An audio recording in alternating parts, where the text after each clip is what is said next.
Mastermind channel. आज हम करेंगे 7th क्लास का एक्सरसाइज 4.2 का सेकंड क्वेश्चन। स्टार्ट करते हैं second question. Give first steps you will use to separate the variable. हमने क्या करना है, ये कुछ इक्वेशंस हमारे पास गिवन है, उसमें से वेरिएबल सेपरेट करना है और सॉल्व करना है। क्लियर? सेपरेट का मतलब क्या होता है, जैसे यहाँ L, B, P, X है, इनको वेरिएबल्स बोलेंगे। ये वेरिएबल्स हमने सेपरेट करने हैं। सेपरेट करने का मतलब क्या है, वेरिएबल लास्ट क्वेश्चन में किया था ना, वेरिएबल लेफ्ट हैंड साइड में छोड़ना है और कांस्टेंट राइट हैंड साइड में। क्लियर? ऐसा ही कुछ यहाँ भी फॉलो करेंगे। स्टार्ट करते हैं। जैसे हमारे पास सेकंड के ए पार्ट का सॉल्यूशन है 3l = 42। क्लियर? अब हमारे पास यहाँ पे l है ना, तो यहाँ मल्टीप्लाई 3 है, तो हमने तो वेरिएबल को सेपरेट रखना है।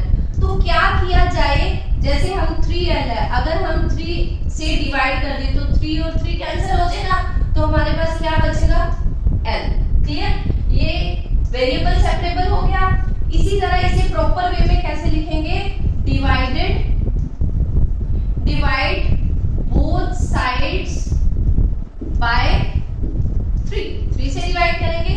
जो इस साइड करना है वही हमने यहाँ अप्लाई करना है। क्लियर? तो 3l/3 42/3। ओके, 3 से 3 कैंसल। अब 42/3 या तो हम इसे डिवाइड करके देख सकते हैं, ऐसे 42 3 ऐसे ही वाला डिवाइड कर लो, या फिर डायरेक्ट कटिंग हो रही है 14 × 3 कितना होता है 42। तो दैट मींस l की वैल्यू हमारे पास कितनी आ गई 14। यही हमें बोला था सॉल्व द इक्वेशन।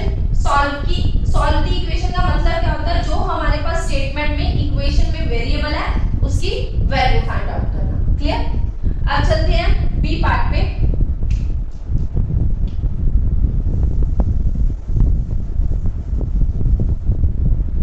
हमारे पास क्या है बी पार्ट में, b/2 = 6। अब वेरिएबल को सेपरेबल रखना है। यहाँ b वेरिएबल है, यहाँ डिवाइड बाय 2 ऑलरेडी है, तो हम क्या करें, मल्टीप्लाई। कैसे करेंगे मल्टीप्लाई, देखो मल्टीप्लाई बोथ साइड्स बाय 2 से डिवाइड मल्टीप्लाई करेंगे। कैसे, b/2 × 2 = 6 × 2। जो इस साइड की है वो इस साइड भी रूल अप्लाई करेंगे। 2 और 2 आपस में कैंसिल, b सेपरेट हो गया ना, तो दैट मींस 6 × 2 = 12। हमारे पास कितना आंसर आया सेकंड पार्ट बी पार्ट का, b का आंसर 12। क्लियर? अब चलते हैं सी पार्ट पर।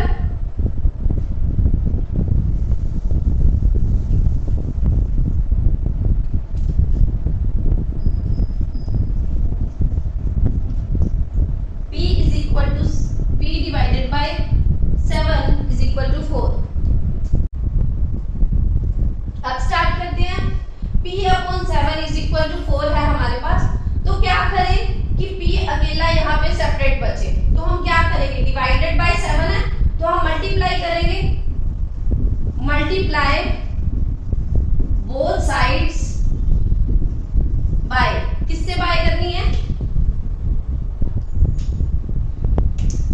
बाय 7। क्लियर? p/7 × 7 = 4 × 7। 7 और 7 आपस में कैंसिल, हमारे पास बचा क्या,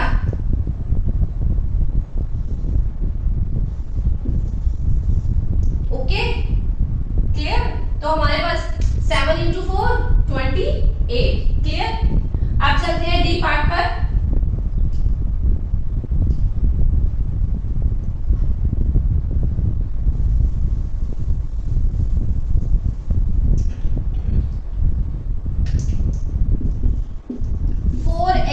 = 25। यहाँ x 4 के साथ मल्टीप्लाई में है, यानी कि क्या करना पड़ेगा, डिवाइड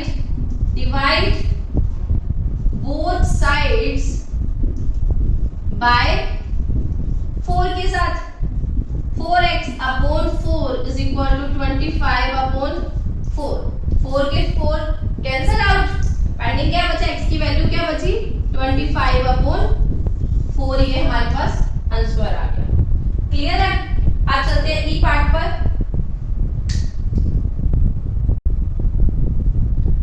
अब करते हैं E part.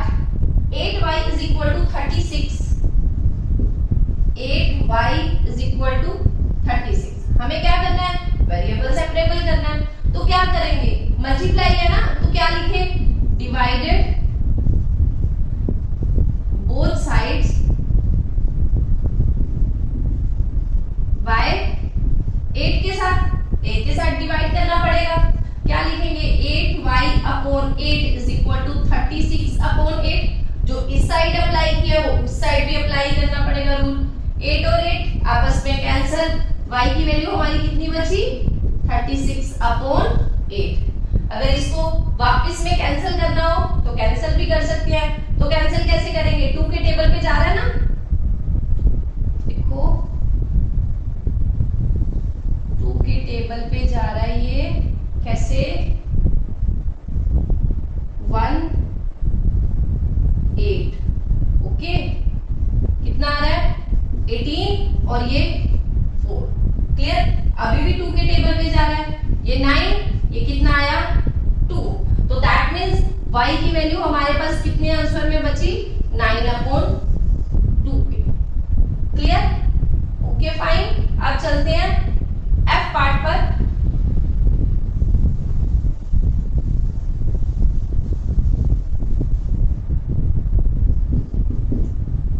z upon 3 is equal to 5/4। अब 3 डिवाइड में है तो हमें क्या करना पड़ेगा, मल्टीप्लाई बोथ साइड्स किससे, बाय 3 से। क्लियर? तो करेंगे z upon 3 multiply 3, z 5 upon 4 multiply 3। 3 और 3 आपस में कैंसिल, हमारे पास बचा क्या z, मल्टीप्लाई करेंगे 15 अपॉन 4। तो z की वैल्यू कितनी आई हमारे पास 15 अपॉन 4। क्लियर? अब चलते हैं जी पार्ट पर।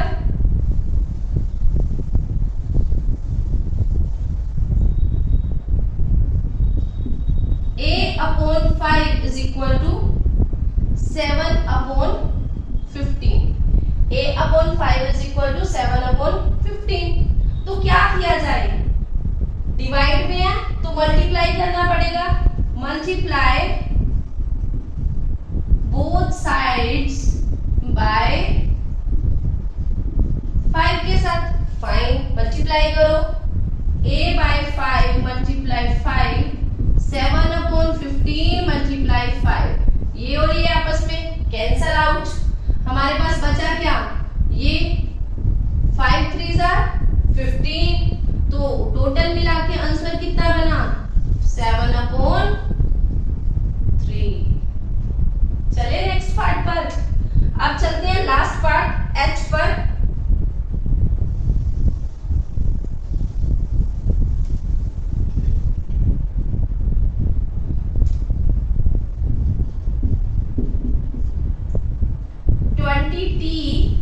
इज इक्वल टू माइनस के 10।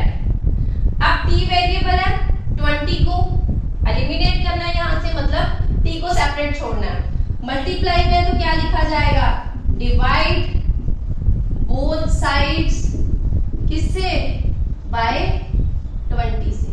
क्लियर? अब स्टार्ट करते हैं। 20t upon 20 is equal to minus के 10 अपॉन 20, डिवाइड करेंगे